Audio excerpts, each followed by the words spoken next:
Speaking of blast off, we've got Kalyna and Amber. Ooh. We are blasting off. We want to talk about the forecast, right, Amber? I mean, I told you guys that I went on a walk yesterday.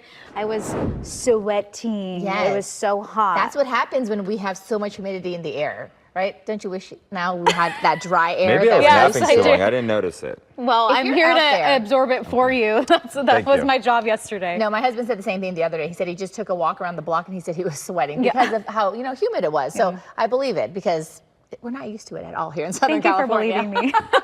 All right, happy Friday, everybody. I have some good news, though. The weather will be improving as we head into the weekend. So here's a quick look at what's happening. Remnants of Tropical Storm Mario made its way into Southern California yesterday, brought us the showers, brought us those isolated thunderstorms. Now take a look at what's happening. We're looking at all of that moisture really starting to move to the north right here. And then as it continues to move a little bit more northerly, we're still left with that humidity, and we also still have some unstable air, especially in the higher elevations. So things are going to be, it's feeling a little bit better because you can see the sea breeze right now. The sea breeze are going to start to kick in. We have a lot more of that drier air on the back side of the system. So this is what's going to help improve our weather tremendously as we head into this upcoming weekend. But we just have to bear with today because we still have a little bit more of that humidity kind of lingering right now. All right, I want to show you where remnants of Tropical Storm Mario is currently. So as I mentioned, it is to the north of us. And then on the back end of it, this is where we're looking at more of that dry air starting to sneak in. But again, we're kind of in that transition phase where we still have humidity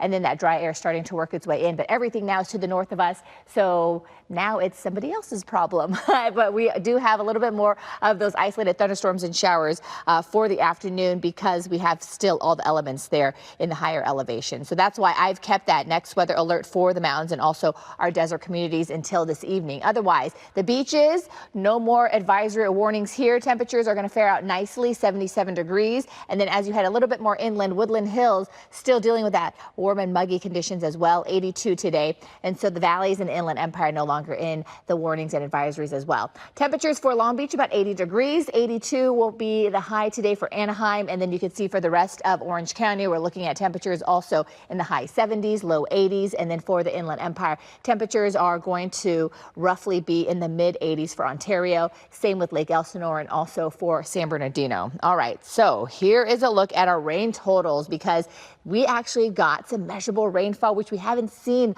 all this type of rain since March. So here's a quick look. Forest Falls over 2 inches of rain. That's why we saw what happened up there. We had a little bit more of those mudslides. Over 2 inches for the Big Bear Dam area. Running Springs over a 1/4 inch of rain. Over 1/10 of an inch for Hesperia and Mount Baldy. And then Wrightwood saw just under 1/10 of an inch. In the lower elevations, this is what we saw. So it was kind of hit or miss depending on where you live because a lot of that also worked its way into LA and Ventura County. Ventura County in Thousand Oaks, we saw just under 1/2 an inch of rain. Port Hueneme over a 1/4 inch. And then the city of Paris over a 1/4 inch, under 1/10 of an inch for Mission Viejo. And then the airport, LAX, only saw a trace of rain. So yeah, it all depends on where you live in Southern California. Either you saw some rain or you didn't. But where does that put us for downtown LA? So that now puts us, we just need just under 6 inches to make the mark. However, October 1st, which is next week, is when we set the rain gauges back down to 0. But we do have chances as we start off the rainy season to get some rain because next week we are looking at the return of monsuno moisture. Here is a look at our highs. 84 today. By the weekend, 79.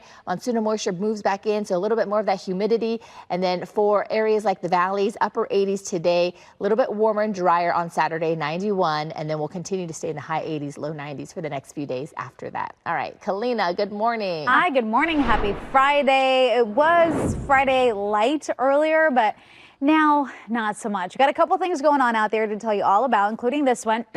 Eastbound 91 before Norwalk Boulevard in Cerritos. It's a crash and diesel spill, so it's opposite what we usually see for your morning commute. Traffic usually travels westbound here, which you can see the congestion there too.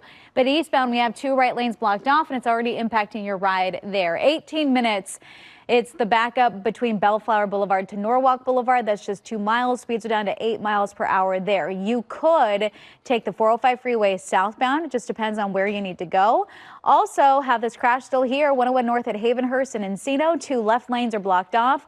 That's a backup now out of Studio City. 25-minute ride from Coldwater Canyon to Havenhurst. Chris? Okay, time now, 6:50.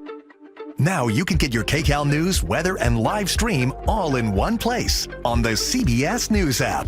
Download it free today.